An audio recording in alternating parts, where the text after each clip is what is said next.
Welcome to a new episode of Hannya's Advocate. For anyone new to the channel, this is a series where we discuss unpopular or divisive opinions regarding the Like a Dragon franchise, and today's subject of discussion is as infamous as it gets. Whether you refer to it as the Yakuza 3 Infodump, the plot, or Chad Tamiya's impeccable soliloquy, the exchange you're seeing before you has been memed to oblivion by both fans of Yakuza 3 and its biggest detractors. So today, we'll be looking at the nature of the scene, what it achieves, and whether it truly deserves to be seen as the worst infodump of the franchise. Naturally, this video will include excessive spoilers for Yakuza 3, so do proceed with caution. Without further ado, let's begin. We'll start off with a brief recap of what the infodump's narrative purpose is meant to be. Up to this point in the story, the land upon which the Morning Glory orphanage was built has been a common point of interest, as the land in question could prove beneficial to two vastly different entrepreneurial projects. The first being a fancy tourist resort, and the second being a military base. In our quest to unravel the mysteries behind a currently brewing Yakuza conflict, which conveniently has ties to the aforementioned projects, we are met face-to-face with the Minister of Defense named Tamiya, i.e. the person to deliver the infamous infodump. As the public face of the military bill, he held the answers as to why an ever-increasing number of people sought out the deed to the land beneath Kiryu's orphanage. As it turns out though, causing the whole public debate on whether a resort or a military base would better benefit the city of Okinawa has all been a smokescreen, and the real goal behind the military bill in particular was to snuff out a criminal organization called Black Monday. To add to this revelation, Tamiya also answers questions regarding the man who shot Daigo, the CIA, tells us a bit about Mina's involvement, and also asks us to do him a favor at the very end. With the amount of info conveyed in such quick succession, this has led a number of people to criticize the pacing of Yakuza 3's story even further, a matter that was already frequently brought up by nature of how long the orphanage segment at the beginning lasted, which alienated a number of newcomers to the game right off the bat. Also, by nature of where the Tamiya infodump was placed in the story, that being chapter 9 out of 12, and the on-the-nose naming of said chapter, most people to this day see this extensive exchange as just a means of connecting any latent narrative threads, so that the story could progress in a more concise and streamlined manner to the end. Now that we're all caught up, let's proceed to the more technical overview of the exchange.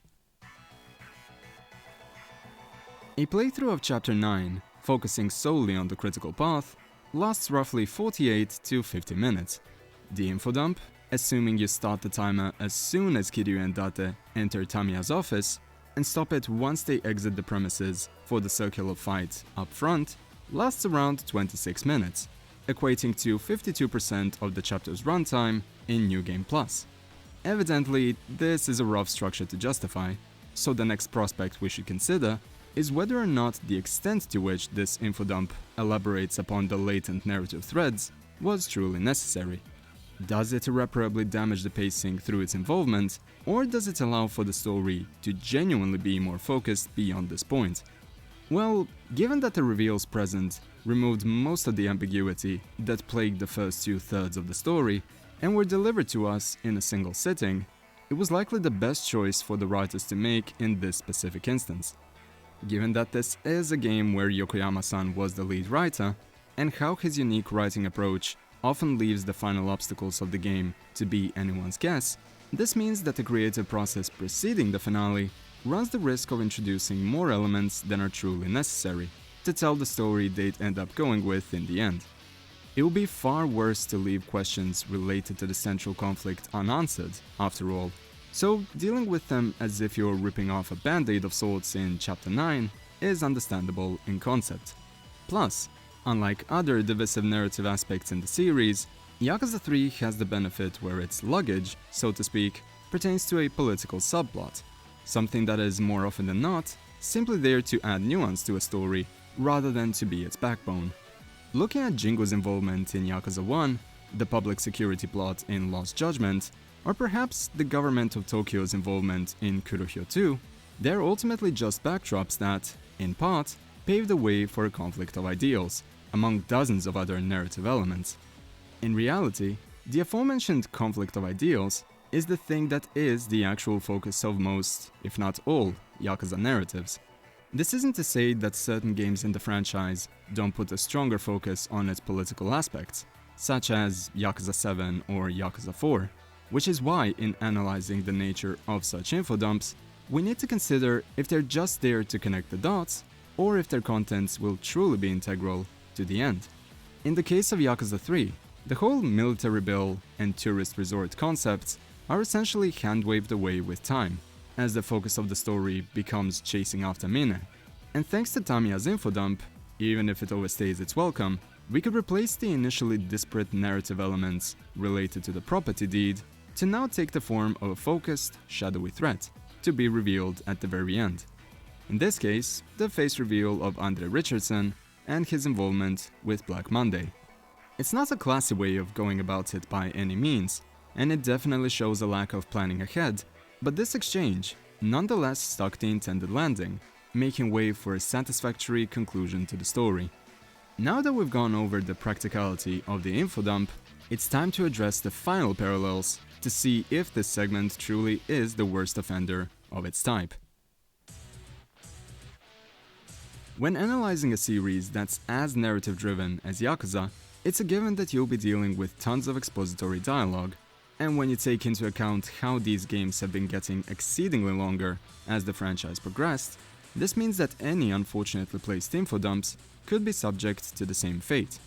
The first instance of an outright infodump goes back to the Jingu scene in the finale of Yakuza 1, where he takes roughly 9 minutes jabbering about political power and explaining the inner workings of that game's power play from his own perspective. Now, seeing as the Tamiya scene by comparison is almost 3 times as long, you'd be right in assuming it could well and truly be the worst offender of the franchise in this regard. However, we've had a number of equally tedious infodumps to go through over the years. A couple of other instances include the Hamura interrogation in Chapter 1 of Judgment, which lasts roughly 24 minutes, leading into an escort mission of sorts, followed by an amazing cinematic reveal. Then, you could throw in vast portions of Yakuza 5 into the mix as well, as a result of that game reiterating upon pre-established plot points and needing to convey them to other cast members prior to their paths converging, right before the big blowout in Kamurocho. One of the worst examples of strained exposition is the god-awful rooftop exchange, where the aftermath of the boss fights alone takes 21 minutes, and it's not even the worst offender, considering the back-and-forth reveals between the final boss of the game and the Omi chairman in the very last chapter.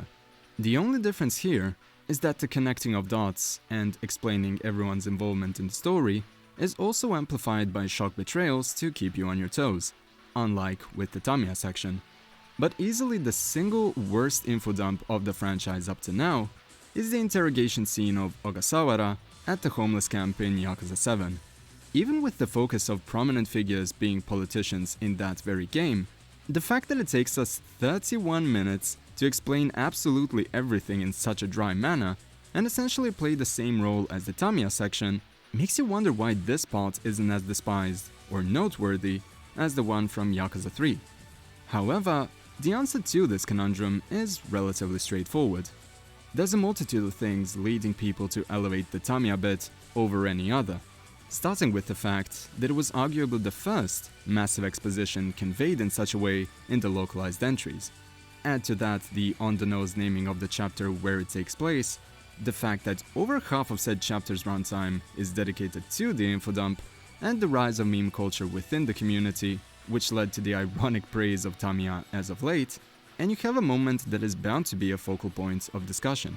With the other infodumps of the franchise, they usually had the benefit of taking place within vastly longer chapters, thereby feeling less taxing upon replays, or they'd perhaps be bookended by notable combat encounters to make you forget all about the preamble. I'm sure a number of people will take issue with the idea of treating some form of exposition in a narrative-driven game as an infodump in the first place, but the fact of the matter is that when you have well-written and well-structured dialogue for the vast majority of a game's runtime, it will make segments like Tamiya's, Ogasawara's, Jingu's, or Hamura's feel like they're only there to convey information rather than show a believable human interaction. That really is the brunt of the issue. Though, to give credit where it's due, even in its present state, the Tamiya exchange does have its merits beyond the narrative side as well. Looking at how it affects the replayability of the game specifically, you can very easily skip through the exchange thanks to vast portions of it taking the form of pre-rendered cutscenes, and even Kiryu's summary after each cutscene can be scrolled through pretty quickly, thanks to the nature of the Kenzan engine. So even if you utterly despise this segment, regardless of its narrative value, you won't be subjected to it beyond a negligible minimum of screen time.